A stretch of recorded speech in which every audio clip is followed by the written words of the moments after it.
జైలుకి వెళ్ళి వచ్చిన తర్వాత మారిపోయారు అనుకున్నారో లేకపోతే కన్ఫ్యూజ్ అయి ఉంటారండి. అంటే గీతక్క అస్తమాను ప్రజలు ఎక్కువ తిరగరు. అంటే పిఠాపురం నియోజకవర్గం ఏపీ డిప్యూటీ సీఎం గారు పవన్ కళ్యాణ్ గారు వచ్చిన తర్వాత ఇంకా పిఠాపురాన్ని కూడా ఎక్కువ తిరిగేటువంటి పరిస్థితి లేదండి. దాని మీద పాప కొంచెం కన్ఫ్యూజ్ అయ్యారో లేకపోతే జైలుకి వెళ్ళి వచ్చిన తర్వాత అంబటి రాంబాబు గారు లాగా ఆయన చెల్లిపోయిన వేణు గారు అనుకుంటా అండి. ఆయన కనిపించుంటారు, ఇటువైపు చూసి మాట్లాడుతూ ఉన్నారు. అంటే ఈయన జైలుకి వెళ్ళి వచ్చారు, ఆయన జైలుకి వెళ్ళి వచ్చారు, కొంచెం కన్ఫ్యూజన్ ఉన్నట్టుంది. ఇంకా అంబటి రాంబాబు గారు ఏ విషయం మీద జైలుకి వెళ్ళారు అన్నది కూడా ఒకసారి వంగ గీత గారు మర్చిపోయినట్టున్నారండి. ఎందుకంటే గతంలో ఇక్కడ దూరంపూడి చంద్రశేఖర్ రెడ్డి అనేటువంటి వ్యక్తి ప్రచారం చేస్తూ ఆమె పక్కన ఉండగానే మా అధినేత పవన్ కళ్యాణ్ గారి తల్లి గారిని బండబూతులు తిట్టి మా అధినేత పవన్ కళ్యాణ్ గారిని అంటే నోటితో చెప్పలేమండి, అలాంటి తిట్లు తిట్టినటువంటి పరిస్థితిలో ఆమె ఏం చేశారంటే నోరు మూసుకున్నారు తప్ప అక్కడ తప్పండి అలా తిట్టకూడదు అని చెప్పలేనటువంటి ఒక అంటే కీలు బొమ్మలాగా ఏ రాజకీయ పార్టీలో పనిచేస్తే ఆ రాజకీయ పార్టీ ఏం చెప్తే అది మాట్లాడటం తప్ప సొంత ఎజెండా లేనటువంటి వ్యక్తి వంగ గీత గారండి. దాని మీద వంగ గీత గారు ఇవాళ కూడా మేము చాలా కలత చెందాము. అంటే అంబటి రాంబాబు గారు లాంటి నోరున్నటువంటి వ్యక్తి ఉంటే కొంచెం పార్టీ ఉనికి కొంత కాంత కనిపిస్తూ ఉంటది, ప్రజల్లో వీళ్ళ పేర్లు నానుతూ ఉంటాయి కాబట్టి వీళ్ళు ఏదో అలా పబ్బం గడుపుకొని వచ్చేయచ్చు అంతే తప్ప సొంత ఎజెండా కానీ జనంలో పూర్తి స్థాయిలో ఒక పూర్తిగా అంటే మంచి నాయకురాలుగా ఆమెకు ఒక గుర్తింపు ఉందా లేదని నేను అనను కానండి. అంటే ఏ పార్టీలో అంటే మన ఎథిక్స్ వాళ్ళ ఎథిక్స్ ను మర్చిపోయి వాళ్ళకున్న వాల్యూస్ ను మర్చిపోయి వాళ్ళు అప్పటి వరకు సంపాదించుకున్నటువంటి మంచి పేరుని ఒక నిర్మాణాత్మకమైనటువంటి రాజకీయ చరిష్మాని కూడా మర్చిపోయి ఏ పార్టీ స్క్రిప్ట్ ఇస్తే ఆ పార్టీ విధానాన్ని మాట్లాడడం గీతక్క గారికి అలవాటండి. అదే విషయం మీద పాపం ఈరోజు మంత్రి గారిని కూడా అంబటి రాంబాబు గారా మాజీ మంత్రి గారా తెలియకుండా మాజీ మంత్రి గారా అని తెలియకుండా కన్ఫ్యూజ్ అయినటువంటి పరిస్థితిని మనం చూస్తాం సార్. అంటే ఇక్కడ ఇంకొకటి మీరు ఒకటి గమనించారా, వైసీపీ నేతలు కావచ్చు, అంబటి రాంబాబు గారు కావచ్చు, వంగ గీత గారు కావచ్చు, ఎక్కడ ఈసారి మీ పవన్ కళ్యాణ్ గారి పేరు కానీ మీ పవన్ కళ్యాణ్ గారిని కానీ ఎక్కడ ప్రస్తావించట్లేదు. ఒక రాజకీయ చతురతలో భాగంగానే నెక్స్ట్ జనసేన అనే మాట కూడా వినబడకుండా ఉండటానికి పక్కా స్క్రిప్ట్ వర్క్గా మరి మీ పేరు కూడా తలవట్లేదంటే మీరు అర్థం చేసుకోండి. వాళ్ళు ఏమీ తలవకపోతే మీరు వాళ్ళ పేరు కూడా మీరు కూడా తలవరా, అప్పుడు జనాల్లో మీ పేరే మాయమైపోతుంది. ఏమంటారు? వాళ్ళ వ్యూహానికి మీ దగ్గర ప్రతి వ్యూహం ఉందా?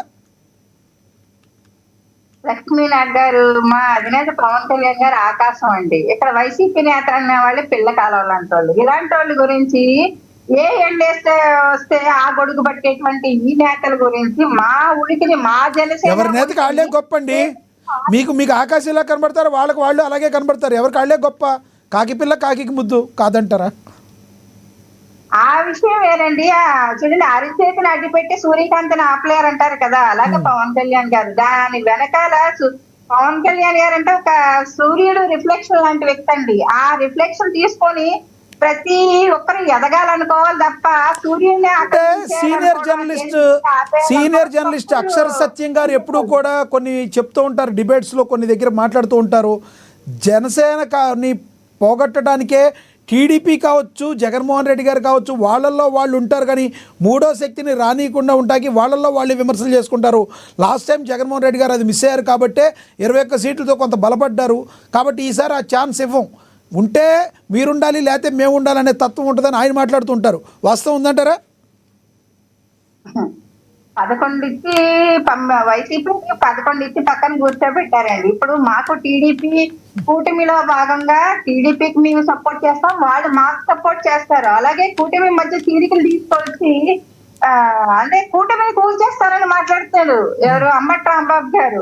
కూటమిని కూల్చేద్దాం అనుకునే కన్నా కూడా ఉన్నటువంటి ఆ 11 కూడా కూలిపోకుండా చూసుకుంటే చాలా బాగుంటదండి. వైసీపీ పార్టీ అనేది ఇంకా ఫ్యూచర్ లో అడ్రస్ లేకుండా పోతే దానికి ఏం చెప్పలేము. అంటే ఇలాంటి నోటు దురద మాటలే ప్రజల్లో ఇంకా వీళ్ళని పరిచయం చేసేస్తున్నటువంటి పరిస్థితి. అంటే మీరు కూటమిని కూల్చేస్తానని వాళ్ళు మాట్లాడుతున్నారు, వైసీపీ నాయకులు అంబటి రాంబాబు గారు మాట్లాడుతున్నారు. కూటమిని కూల్చేయడం కాదు, అక్కడ ఆ రాష్ట్ర అభివృద్ధిని రాష్ట్ర సంక్షేమాన్ని కూల్చేయడానికి వీళ్ళు కంకణం కట్టుకున్నారని ఇక్కడ అర్థమవుతూ ఉంది. అంటే ఇవాళ పారిశ్రామికవేత్తల్ని వీళ్ళు రాష్ట్రానికి పెట్టుబడులు పెట్టడానికి వస్తే తరిమేసినటువంటి పరిస్థితి. ఇవాళ దిగ్గజాలు లాంటి వ్యక్తులు వస్తూ ఉంటే బిల్ గేట్స్ గారు లాంటి వ్యక్తుల మీద వీళ్ళు అవాకులు చవాకులు మాట్లాడుతూ వీళ్ళు ఆఫ్ నాలెడ్జ్ తో జీరో నాలెడ్జ్ తో ఏ రకంగా అలాంటి వ్యక్తుల మీద ఆరోపణ చేసి మాట్లాడుతున్నారో చూస్తున్నాం. అంటే రాష్ట్ర అభివృద్ధిని అడ్డుకోవడానికి మాత్రమే వీళ్ళు కంకణం కట్టుకొని పనిచేస్తారు తప్ప కూటమి కూలిపోతే ఇక్కడ జనసేనకో లేకపోతే టీడీపీకో బీజేపీతో వచ్చినటువంటి నష్టం ఏమీ ఉండదండి. రాష్ట్రానికి వచ్చిన నష్టమే పెద్దగా ఉంటుంది. ఇవాళ జగన్మోహన్ రెడ్డి గారు ఉన్నారు, ఏం చెప్తున్నాడు, స్టీల్ ప్లాంట్ భూములట అమ్మేసేసి రియల్ ఎస్టేట్ చేసి అమ్మేస్తే రాష్ట్రంలో చాలా అప్పులు తీరిపోతాయంట. ఇలాంటి గనుడ 5 ఏళ్ళు మనం పరిపాలించేసేయండి మొత్తం అంతా కూడా. విజనరీగా పనిచేస్తున్నటువంటి వ్యక్తి రాష్ట్ర సీఎం గారు కానీ డిప్యూటీ సీఎం గారు కానీ ఏం ఆలోచిస్తున్నారు, ఫర్దర్ గానీ పొద్దున ఫ్యూచర్ లో ఇవాళ ఏ యూనివర్సిటీ దగ్గర నుంచి అన్ని మన రాష్ట్రానికి కృష్ణవేణి గారు మీరు ఇంకొకటి మర్చిపోతున్నారు. ఇందాక కిషన్ గారు చెప్పారు, రానున్న రోజుల్లో మరి అంబటి రాంబాబు గారి కూతురు కూడా మరి రాజకీయాల్లోకి వచ్చే అవకాశం ఉంది. మరి ఒక సామాజిక వర్గం ఓట్లన్నీ నేత కాపు టైగర్గా మరి చెప్పుతున్నారు. ఆయన తీసుకెళ్ళిపోతే మీ పరిస్థితి ఏంటి? మీ వెనకాల ఎవరుంటారు? మీ బాస్ వెనకాల ఉండే అవకాశం ఉందంటారా? కమిడియన్ కి హీరోకి చాలా తేడా ఉంటది.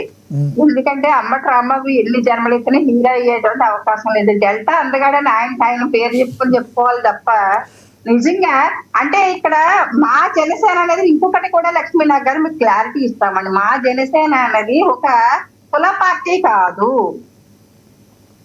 మా జనసేన అనేది కులాలకి మతాలకి ఇది యాక్సెప్టబుల్. జనసేన అనేది కుల పార్టీ కాదు. మీరు చెప్పిన ఇప్పుడు నిత్య సత్యాలు, తూర్పున సూర్యుడు ఉదయించడం అనేది ఎంత నిజమో, ఒక కమ్మ సామాజిక వర్గం అనగానే టీడీపీ, రెడ్డి సామాజిక వర్గం అనగానే వైసీపీ, కాపు సామాజిక వర్గంగా అనగానే జనసేన అనేది ప్రజల్లో ఒక వెళ్ళిపోయిన వాదన మీకు ఉండిపోవచ్చు, కాదని నేను అన్ను. Please continue.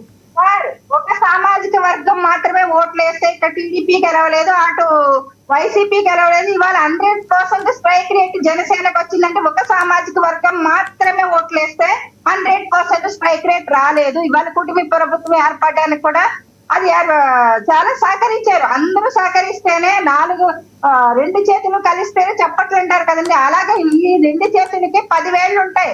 అవన్నీ కలిస్తేనే వాళ్ళ కుటుంబ ప్రభుత్వం ఏర్పడింది. అది ఫస్ట్ అది గమనించారు. కుల రాజకీయాలు వైసీపీ పార్టీ చేస్తుంది. ఇవాళ ఒక వైసీపీ నేతను తీసుకొచ్చి సామాజిక వర్గ నేతను చేసేసారు. రంగా గారితో భోంచేస్తారు. గంట అరగంట అంటూ ఆడపిల్లలతో అసభ్యంగా ప్రవర్తించే అంబటి రాంబాబు లాంటి వ్యక్తి రంగా గారితో అదంటే వదిలేయండి. అంబటి రాంబాబు గారి పాత వీడియో ఒకటి ఉంది. వైసీపీ నేతనైతే నేను ఆ క్వశ్చన్ అయితే అడుగుతాను. ఆయన సామాజిక వర్గం గురించి ఆయన తగ్గించుకుని మాట్లాడిన వీడియో అయితే ఒకటి ఉంది. సార్ మీరు టెలికాస్ట్ చేయకపోయినా నేను చెప్తాను. కాపులు తాగుబోతులంటూ తిరుగుబోతులంటూ మాంసాలు తింటారంటూ కాపు సామాజిక వర్గం మీద పేరుందంట. కానీ అదే కాపు సామాజిక వర్గానికి సంబంధించినటువంటి టైటిల్ పెట్టుకొని ఇవాళ వైఎస్ఆర్సీపీ పార్టీ హ్యాండిల్కి వెళ్ళి చూడండి. అక్కడ వైసీపీ నేత రాంబాబు విడుదల కాదు, కాపు నేత విడుదల. అంటే కాపు పిల్లల్ని ఏమన్నా ఒక 1000 మందిని చదివించాడు అంబటి రాంబాబు? లేకపోతే కాపు ఆడపిల్లలు కానీ మగపిల్లలు కానీ ఏమైనా పారిశ్రామికవేత్తలుగా నిలదొక్కుకోవడానికి ఏమైనా కాపు సామాజిక వర్గానికి ఏమైనా ఉద్ధరించి పనిచేశాడు అంబటి రాంబాబు కాదు. అంబటి రాంబాబు అన్నా కూడా దాతలు అమ్మగారు లాంటి ఇంకా చాలా మంది దిగ్గజాలు లాంటి వ్యక్తులు కాపు సామాజిక వర్గం గురించి పనిచేసిన వాళ్ళు చాలా మంది ఉన్నారు. కొన్ని పేర్లు నీకు చెప్పట్లేదు, కానీ ఇవాటికి కూడా కాపు సామాజిక అభివృద్ధి కోసం పనిచేసిన వ్యక్తులు చాలా మంది ఉన్నారు. అలాంటి వాళ్ళు జైలుకి వెళ్ళినప్పుడు వాళ్ళని